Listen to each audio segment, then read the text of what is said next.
essa aqui, né? Numa espécie aqui de modelagem desse problema.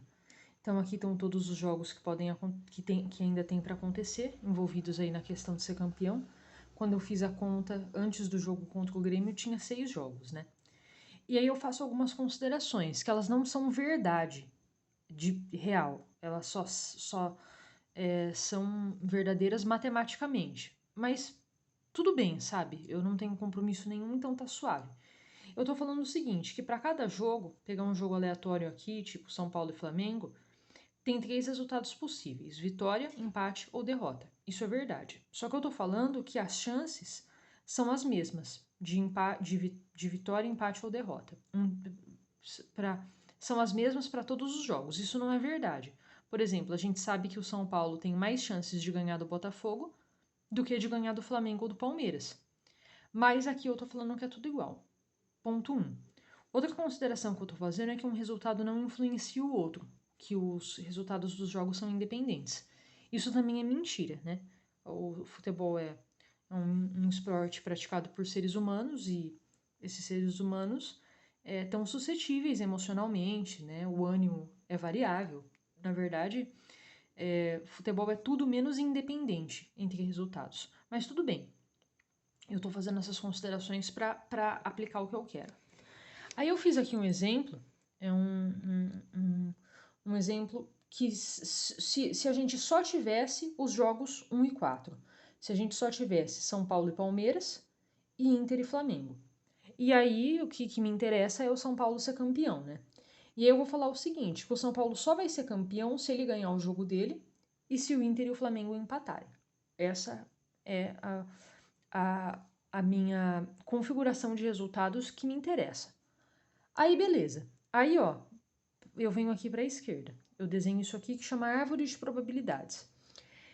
Eu tenho aqui, à esquerda, o primeiro jogo. Esse primeiro conjunto de ramos aqui é o primeiro jogo. São Paulo e Palmeiras. O que pode acontecer? São Paulo pode ganhar, São Paulo pode empatar ou São Paulo pode perder. Tudo com 1/3 de chances. Aí, a gente também tem o segundo jogo. Se o São Paulo ganhar, o Flamengo pode ganhar, o Flamengo pode empatar ou o Flamengo pode perder, também com 1/3 de chances. Se o São Paulo empatar, o Flamengo pode ganhar, empatar ou perder, também com as mesmas chances. E se o São Paulo perder, o Flamengo pode ganhar, empatar ou perder, também com as mesmas chances. Dessa forma, a gente tem 9 configurações possíveis, né, de resultados. Vitória, vitória, vitória, empate, vitória, derrota, empate, vitória, empate, empate, empate, derrota, derrota, vitória, derrota, empate, derrota, derrota. Só que pra mim, que torço pro São Paulo, só interessa só interessa essa configuração aqui que eu circulei de laranja, vitória e empate, mais nada. Aí, como que a gente chega no número, né? Na chance de fato, que é o elemento aí de interesse. A gente multiplica. Quando a gente tem, assim, calcular a chance de ocorrer isso, e a gente tem as duas chances individualmente, a gente pode multiplicar. Na real, a gente deve multiplicar. E é isso que eu fiz.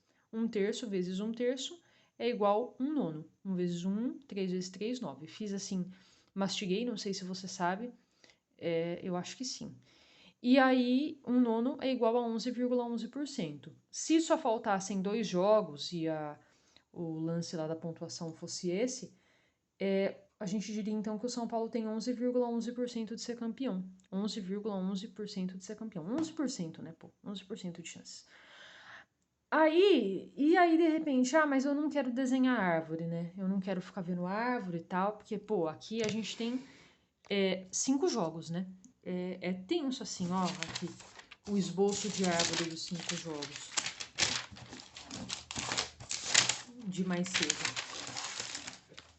Tipo, impraticável, sabe? Sei lá, talvez fosse praticável com uma distribuição melhor, um papel maior, tal.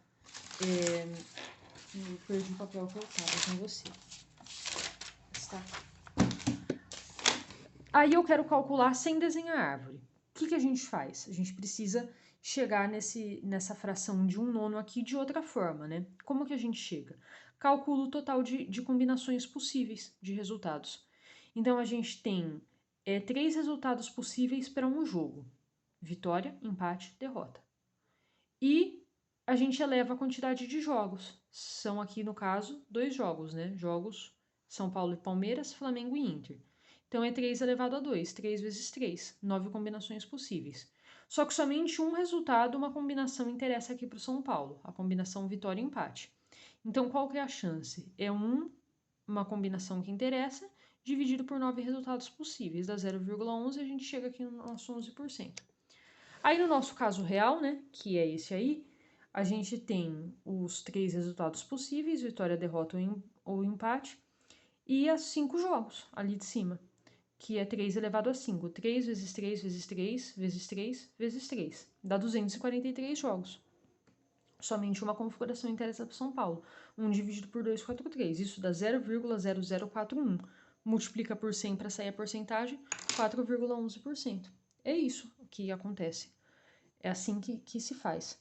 Aí, tipo, para ver quais são as chances do Flamengo ser campeão dessa maneira, tem que ver quais são as combinações de jogos que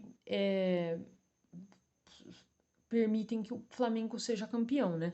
Aí divide esse total de combinações por 243, aí vai sair a chance. O Flamengo precisa ganhar do Inter, né? E se o Flamengo ganhar do Inter já é uma ótima, tal. Agora não pode deixar o São Paulo ganhar todos os jogos.